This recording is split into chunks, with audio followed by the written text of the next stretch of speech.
Had some free time on one day off. This week was a 6-day work week. Kind of tough, but I found a little bit of free time. So I looked on the news, see what I want to talk about today. And as usual, none of the topics were really interesting.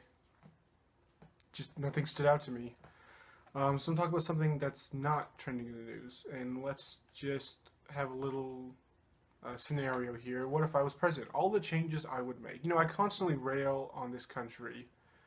And people think that I hate it because of that. No, I don't. I just wanted to improve because I'm living here. This is my country. But that's beside the point.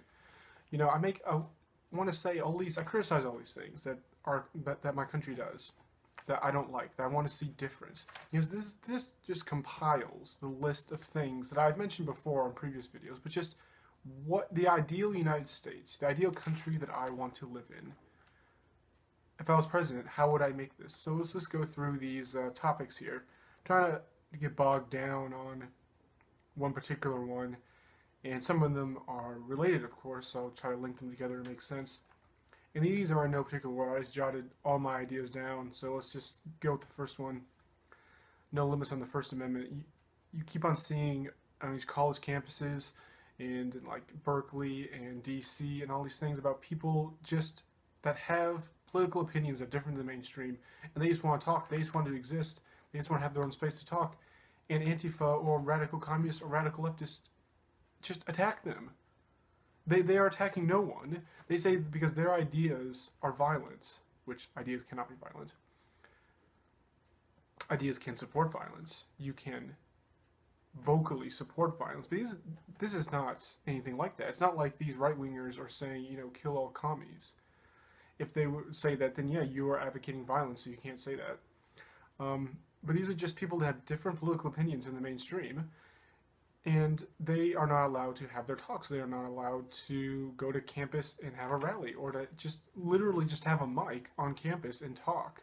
It's a dangerous precedent we see in this country that people are not allowed to say what's on their mind if it's considered violent or wrong or against the mainstream. Well, all these terms are subjective. So the reason why this is a problem is that the same tools you use to shut down someone else's free speech can in turn one day be used to shut yours down, because it's all subjective. They can just say, oh, you're just supporting terrorism with your ideas and your political ideology, so we're just going to shut you down. You're not allowed to talk anymore.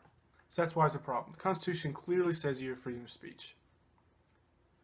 When I say no limits on the First Amendment, we primarily mean freedom of speech, but all the other ones, right to assembly. If people of left-wing ideology want to meet and talk about something, then radical right-wingers should not be allowed to attack them and prevent them from meeting and speaking, and same goes for the reverse. This is so elementary. It has been understood and respected in this country for hundreds of years, and now all of a sudden recently, upstairs neighbor, really fucking loud, really annoying. God, I hate when she does that. Anyway, recently now we have seen more violence in political discourse. We're seeing not only the government, but culture, society at large, clamping down on people, saying you're not allowed to say this, you're not allowed to say anything at all if you believe this, or if we believe that you do this. You call anyone a white supremacist, and therefore they can't have a rally. Why would you allow white supremacist rallies? Obviously, you're a racist. Like, well, I'm not a white supremacist. I'm just right-leaning, unlike you. So, okay, so I already talked about this for a couple minutes. So you see why that's a problem. No limit on First Amendment. No limit on freedom of religion. No limit on assembly. No limit on freedom of speech. None of it. People should be able to carry, conceal a weapon pretty much anywhere, except for, like, the Senate and, like, places of worship because it's sacrilegious, So... But basically, other than that, like 98% of the places that you go to, you should be able to carry a weapon, a gun, to defend yourself.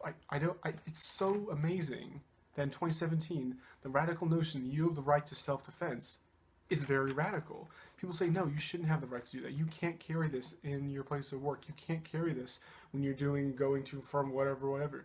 You're not, so you're just a sitting duck for anyone else, for a criminal who doesn't give a shit about the laws, to come in and shoot you up. Or whatever. It's just it's like the odds of that happening, of course, to an individual person, to me or you, are very low. So odds are you're just going to roll the dice and say, yeah, odds are mass shooting's not going to happen where I work or where I go to on a daily basis. So I don't really care that I can't carry a weapon to defend myself. Or some people think that violence, even in self-defense, is barbaric, but that's, again, off topic. trying to stay concise here.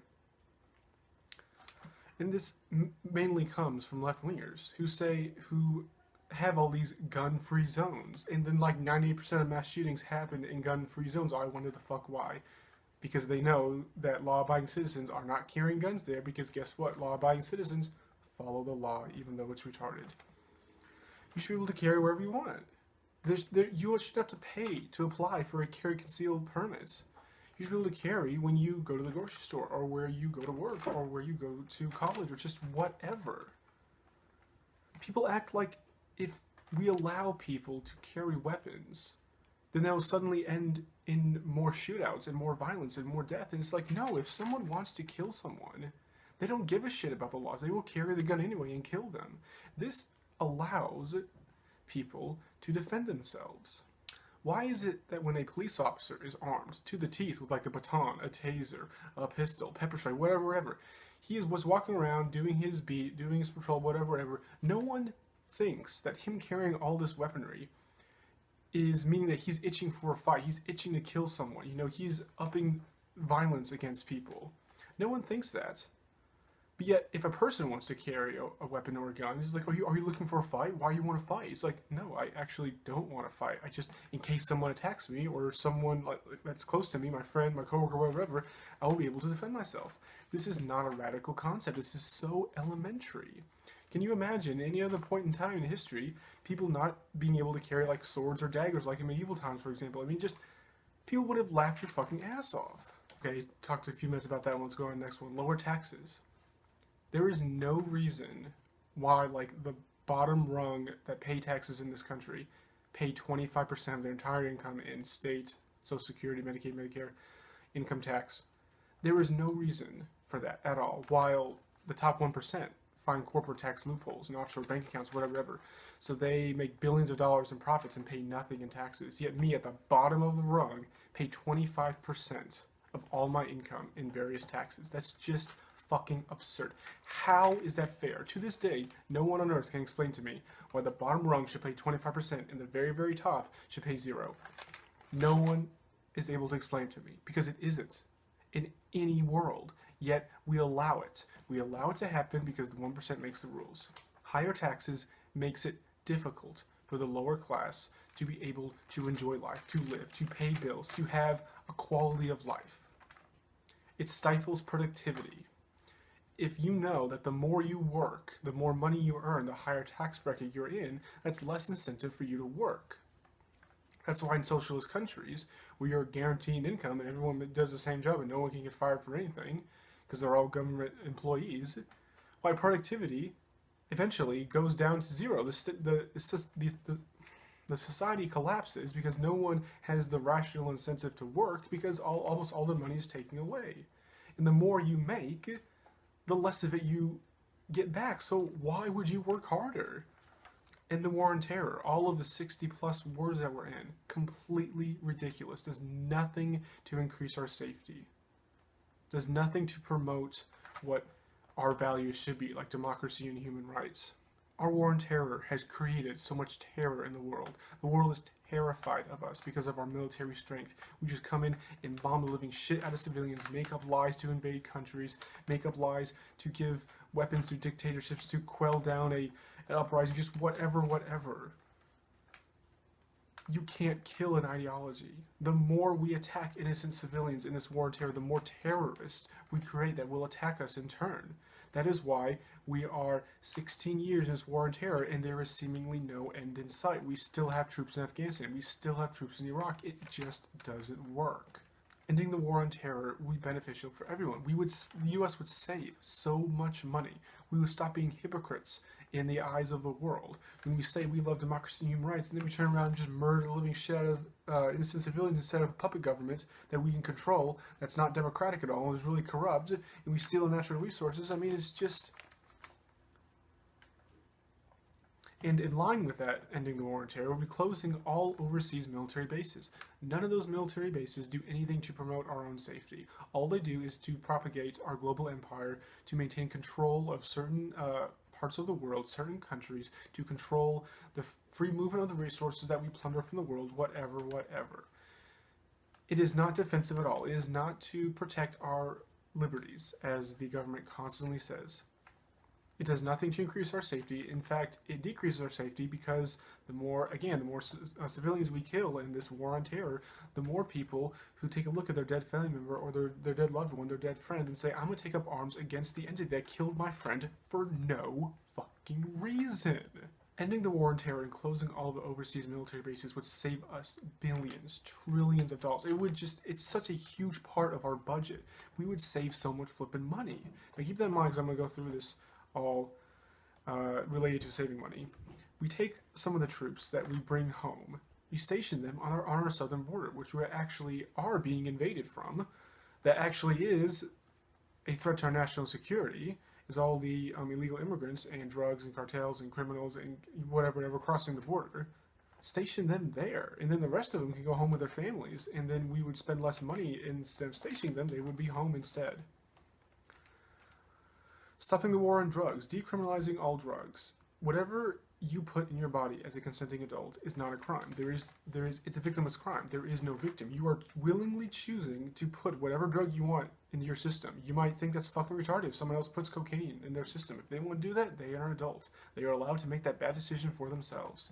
The government is not your parent. The government cannot tell a fully grown adult what he or he cannot put to his or her own body. Okay, it just doesn't work that way. I hate the nanny state. The nanny state needs to go.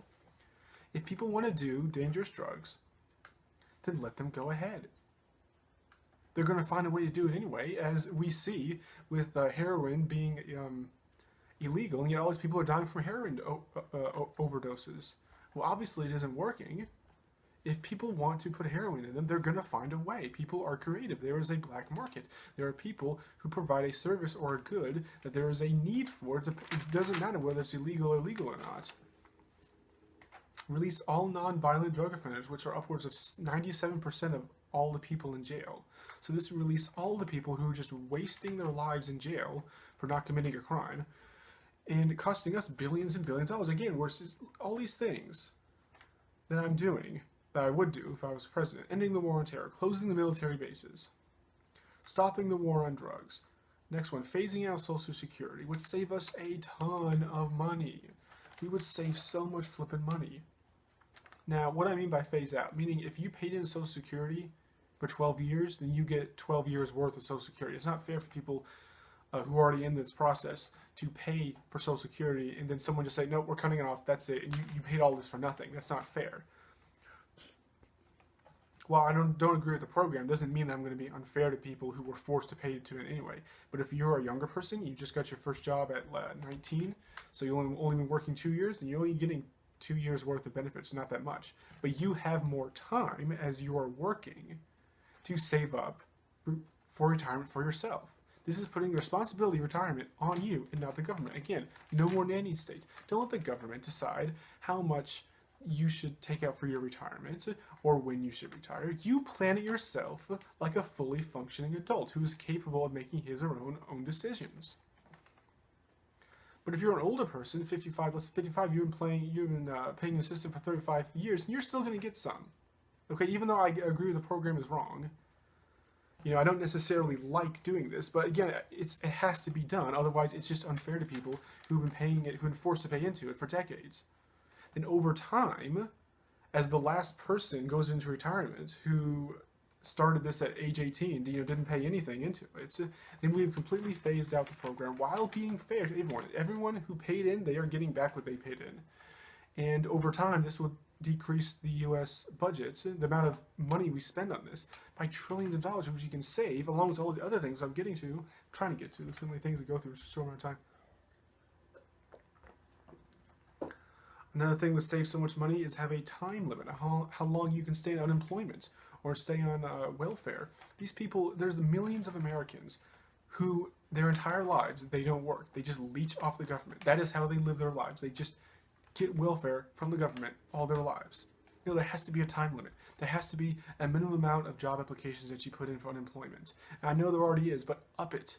Make these people work their asses off for someone else's hard-earned cash. I don't really like the idea of a huge welfare state. That's why I'm a libertarian. But I do agree there should be small safety nets for people who fall on hard times and have no fault of their own. Now, some people say, well, that's just tough luck. Life ain't fair, get used to it. I agree, to a point.